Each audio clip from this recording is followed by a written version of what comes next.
குதிரை எலும்பு கிடைச்சதுன்னா நம்ம பார்த்தீங்கன்னா டொமஸ்டிகேட்டட் ஹார்ஸ்ன்னு சொல்லுவோம். வளர்ப்பு குதிரை என்பது நம்மட்ட வந்து வெளிநாட்டிலேருந்து தான் நமக்கு வந்திருக்கு என்னைக்குமே. வளர்ப்பு குதிரை வந்து பார்த்தீங்கன்னா, முதல்ல வந்து மிடில் ஈஸ்ட்ன்னு சொல்லுவாங்க.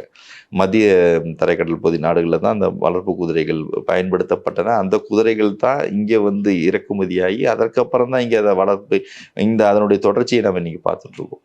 அந்த வகையில் இன்னைக்கு கிடைச்ச தொல்லியல் ஆய்வுகள்ல தென்னிந்தியாவுல முதல் முறையா கீழடியில தான் அந்த வளர்ப்பு குதிரைக்கான எலும்பு கிடைச்சிருக்கு.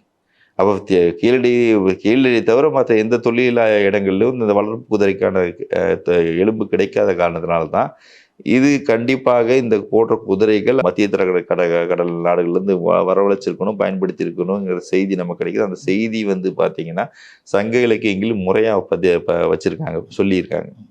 பட்டினப்பாலையில் வந்து கரெக்டாக சொல்லியிருக்காங்க. நீரில் வந்த நிமிர் பறை புறவின், புறவின்னா குதிரை.